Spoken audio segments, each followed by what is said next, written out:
Hi everyone, this is Yurii, and it means that we have another day and another podcast with ORIL. And today in our Blueprint Innovation podcast, we have another guest. Her name is Connie Lee. She's a co-founder and CEO of the company Reffie. And that guys provide very interesting service that we guys going to discuss today during this podcast. So, Connie, say hello to the crowd. Hello, and hello to all of your listeners. I have listened passively before the podcast, so it's really fun to actually be on the other side now. And Yurii, you gave a great intro for me, so let me go ahead and kind of just give like a 5-second summary of what Reffie does, so that we can Take your time. Great. So Reffie is a SaaS platform.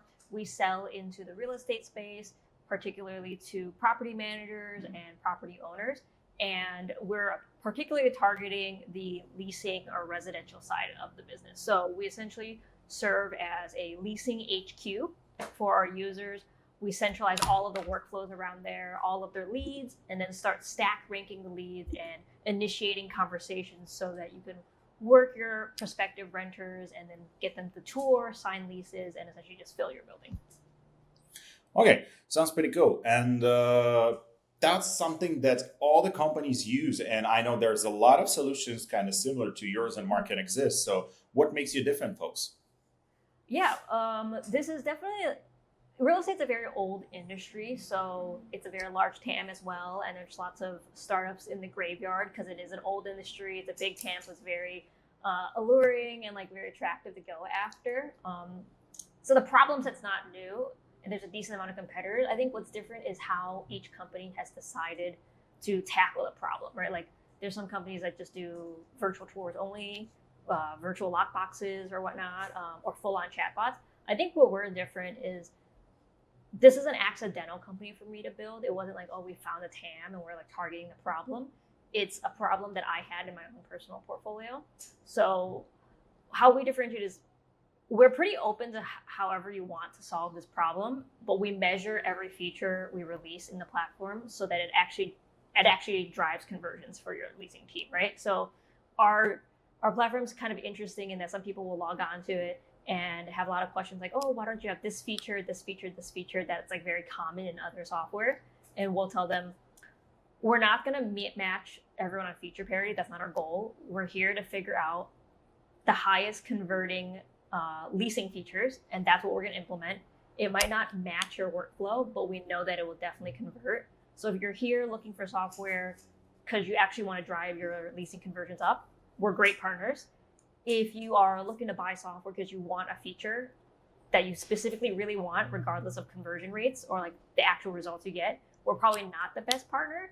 So that's kind of how we differentiate. We really care about just actually working, regardless of like what that feature is. For example, if we had found out that the best way to get someone to tour your apartment was sending them an outrageous amount of like emojis, that's what we're going to do automatically. And we were open to it, right? So that's how we differentiate, which is like we relentlessly measure data and then release features only for that. Okay, that sounds very focused. Like very focused solution. And you mentioned that the real estate industry is kind of very old fashioned. And that's true. And it's funny fact that a couple of days ago, we had another podcast and our guest said that to obtain their solution for the market, they have to scale it back every single time to make it easier for users. What do you think? Do you do the same thing and scale back sometimes your solution to make it more suitable for some requests, or you always scale it up? Actually, I would be pretty similar to your last guess, but rather than scaling back the features and solutions, we from the get-go of building, we never make it overcomplicated because we just assume that because of what we know about our industry, they're not very technological. They're always always on the move, so not always just available to sit at a computer. So you have to be aware that they might be pulling you up on a mobile device, an iPad even. So we started from the beginning where when we think of a feature we want to design, we spend a lot of time thinking, okay, how can we release this in the most like absolutely simple way that even my mom could use it, right? And if it doesn't kind of pass that test, we're pretty wary of launching it because we've seen so many of our users they're just not used to self onboarding themselves a lot and like just like doing a lot of technical integrations themselves. So you have to design knowing that. Okay, that sounds pretty interesting. And yeah, definitely all the solution needs to be very user friendly and easy to use nowadays. And I understand where that idea came from, but where the idea came from regarding the main functionality of Reffie, you mentioned that was kind of your personal problem before, or what pushed you to create that solution?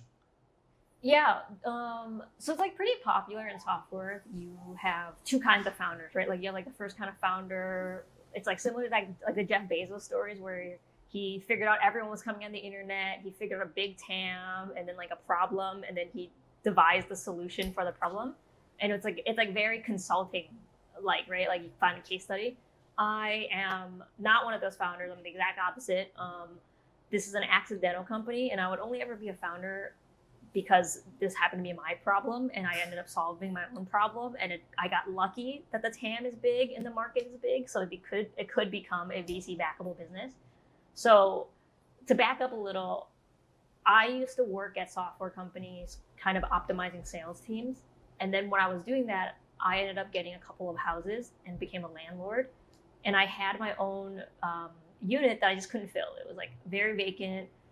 There was a ton of leads. I couldn't work all of them because I couldn't find all of them and I keep track of all of them. And I built Reffie, sort of the first version of Reffie, not the current version. Like my version was no code. It was like Zapier to a Google Voice number to my email.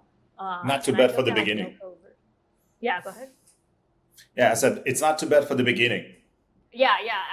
I never thought it would turn into a software platform. I just needed a way to automatically respond to all my leads and then rank them for me so that I knew who responded back. That's it. That's all I needed for my solution. And I ended up building on a weekend with my no code like hookups, and it worked really well. I was able to work through all my leads, figure out who was the highest intent people, pre-lease my units, and kind of just like move through my portfolio. And that's kind of how Reffie started. My friends in real estate also saw me build that out and use it. And they were like, okay, this works really well. Like, I want to expand this. And then it kind of just like snowballed from there and accidentally became a company. That's a pretty interesting story. And talking about the solution, did you guys start building everything from scratch and adding some features another after another, or you just use some already exist solution on the market in the beginning, or you still keep using them? Do you have any integrations with another similar software? Yeah, so no, actually we built, I think, most things from scratch. There's some like functions of it that we just integrate. So the way it worked, I wish we sounded more like mature and like full on roadmap planning and sort of like the thesis of how startups are supposed to be designed. But what really happened is we had that first feature of auto responding and ranking. And then we had some couple users and we talked to our users a bunch and they'd be like, oh, it'd be really great if we could do message previews and kind of have different categories and stages for these. And like each feature kind of evolved from lots of things that our users were manually doing, and we just started automating for them. And that's how like the full-fledged automated CRM started kind of coming to life.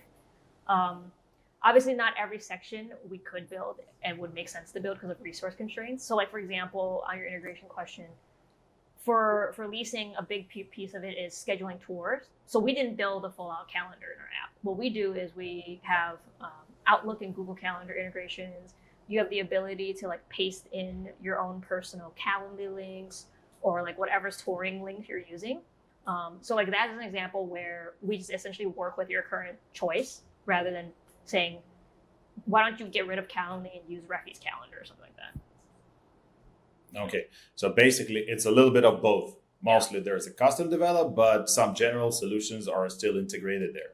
And you've been talking about the automation of the processes. How do you think, how important automation nowadays, especially for the real estate? I think, so real estate's kind of funny, right? Like it's always known as the industry that's really slow to adopt tech. But as you continue to talk to a lot of multifamily SFR folks, you realize that yes, they're very hesitant to buy tech, but when you go and look at their websites, they've actually adopted a decent amount of point solution tech companies, right? Like AI is pretty widely used in terms of the amount of companies that come out every year for real estate as a sector. Like there's so many companies offering chatbots. There's like a bunch of voice AI agents going after realtors saying like, oh, what if I called back all your leads, stuff like that. And most of them do get decent amount of pilots from customers too. So real estate is adopting that a decent amount. It's just like whether or not it's effective enough for them, especially at the level of like where LLMs are. Okay, yeah, that makes total sense. And we attend a lot of conferences, and what we see, as you mentioned, there is a lot of different solutions, especially kind of chatbots, AI-based Right. chatbots nowadays. There are people trying to bring to the market, trying to implement them and some existing solutions.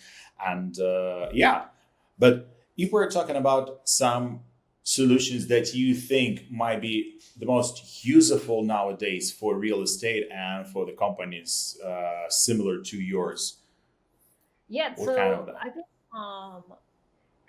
a lot of useful. So AI, I think, is really good at fraud detection right now, especially like if you're looking at pay stubs, if you're looking at sort of standardized form review, which works out to be fraud usually, or like maintenance requests. I think that's like really great for a real estate workflow. I think there's also a lot of you could verticalize essentially Zapier for real estate. Zapier is great as a horizontal tool, but unfortunately, lots of real estate tech stack is not very integration friendly. So that's why, and that's why a lot of people end up verticalizing for real estate specifically. That's where I think kind of automations have essentially like the most ROI potential in real estate, which is doing like if this then that triggers based on action of whatever funnel you're trying to do. So for like example, like leasing, it could be something as simple as, you know, if a lead reaches a certain stage, probably trigger the application team to start taking over and moving them around in the application stage. So I think that those are like really great automated workflows you could already do in real estate, with or without AI. AI might add a little bit more context, but some of it might be overkill based on how much an API call costs on AI versus like the actual um, workflow you're trying to automate at that stage. Okay, if we already start talking about the AI, what do you think about the AI nowadays? What AI for you? Is that some kind of add-on or co-pilot or just a tool? For me personally, I think AI is most effective as in my personal day to day as a co-pilot. I don't think there's enough guardrails or like enough full on integrations where I could just let AI run on its own, especially in my work day as like a founder. Um, for real estate folks, it's kind of half and half, right? Like obviously the chatbots work, so you could just unleash it and let it go. The conversions are still up in the air in terms of like arguments about whether or not it actually drives the ROI you want. But I think for real estate, there's actually a really strong potential of using AI just as a co-pilot. Like I think that's where your most immediate results are going to be. Because the funny part about real estate is there's so much human to human interaction, but all of the human to human interaction is supported by like an endless amount of back end work, right? Like there's like add administrative work, there's like files you have to keep track of, compliance and all of that, and that's all very boring and tedious. And humans will make mistakes if they have to do it over and over again, but a computer won't, and a computer's good at it. And I think that's where AI is like really beautiful right now, which is it's really good at pattern recognition in repetitive tasks that actually really well overlaps with all the boring like admin work that real estate people have to do. Yeah, I totally agree about that. But only one thing that I noticed in the prop tech domain and the real estate in general, that require human interaction at Right. any level. Every single time people want to talk to people. And that's, I wouldn't say there is a problem. That's kind of a specific approach of this business. Like when we've been working with the fintech companies, they're completely different. They're kind of 100% digitalized, but not a real estate, not a prop tech. A lot of people still running their documentation on paper. And for me, that's kind of weird when in the same day in 2025, you can see in the same company, some operations done by humans by using just the paper, Right. and some operation that has been done by using AI, and people just trying to combine them. Do you Well, just like combine AI with some regular one thing is in your daily routine, or are you totally like a technical solution based? I mean, I feel like for real estate, there's always gonna be. It's hard to get rid of that person in real estate. It's just an unfortunate or fortunate, I guess, depending how you want to look at it, reality of the business, right? Like, if you think about it, for example, a rental contract. It's probably one of the top three most expensive contracts an average person will sign, depending on how much your rent is. Like, if your rent's $2,000 a month, that's a $24,000 contract you're renewing every year. Plus amenities. Right. So for knowing that, you're always kind of wanting to be interacting with a human because it's such a big, expensive thing you're doing. And then also it's emotional, right? Like, renting is not just buying a pair of socks, it's picking your home for the next year or whatever long lease you sign. So it's hard to get rid of the person. And then on like the owner and operator side, they have the unfortunate circumstance that there's a lot of regulations around housing, and if you remove the human, at one point it's going to get really awkward. Like, what do? Do you send the software to court for you? You can't, right? Like, your property manager has to go to court. Someone has to go to court if something bad happens, and what are they going to say in the stand? I don't know. Like, the software did it, not me. Like, that doesn't really work in court. Yeah. Like, have you watched Terminator? Yeah, that was the same situation. This kind of got crazy. That's not my fault. Right. And so, and talking about the AI solution, let's say if you would be able to create any AI-based solution or maybe add on to your existing software, what would it be? What would you like to add to the functionality that you have right now? I would love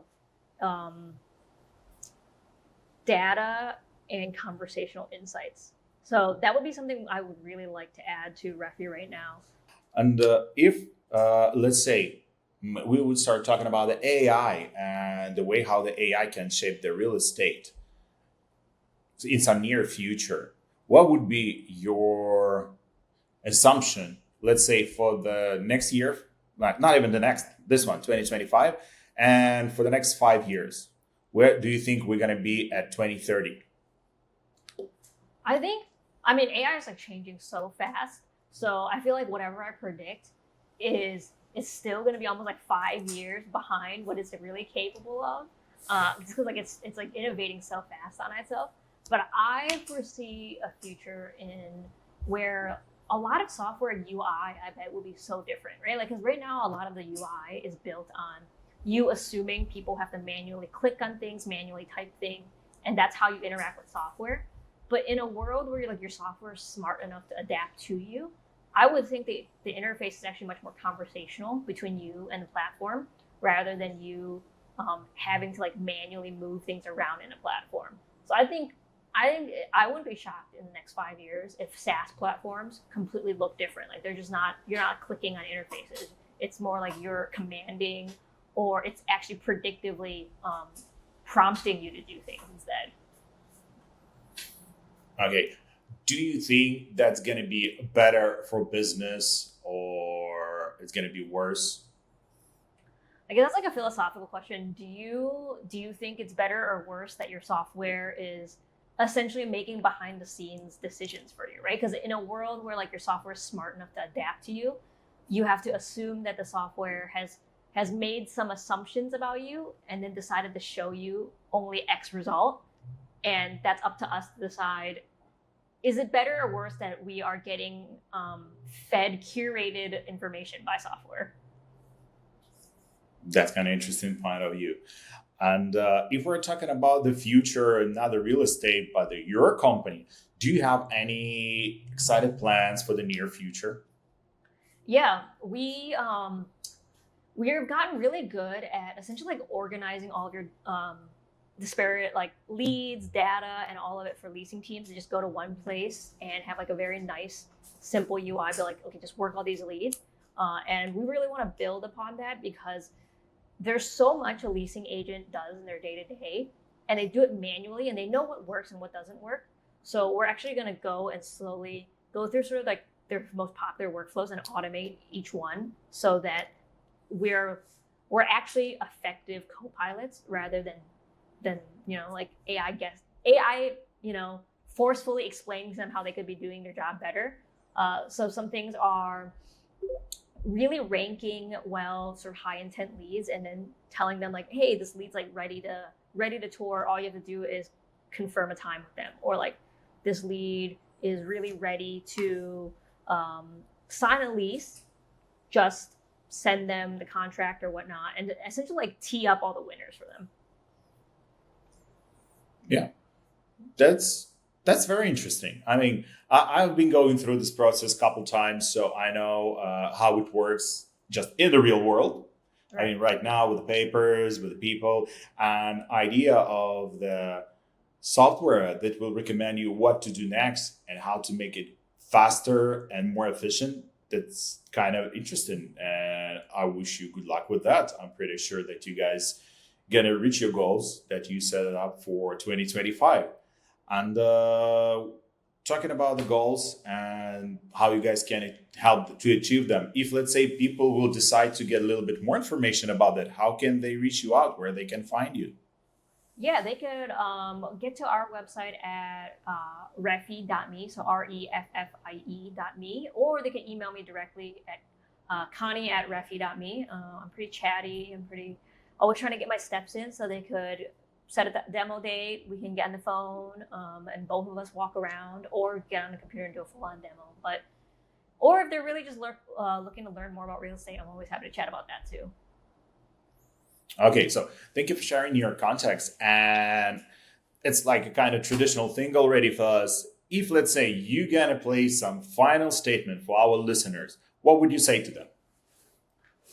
I think in the future world of AI, this is like a hot take. I think if everyone has a chatbot, kind of no one has a chatbot. And in the future of AI prevalency, it's kind of, there's going to be a resurgence of a human touch, which is unfortunate for innovation, but I think people are going to really appreciate a human touch again in the future of AI.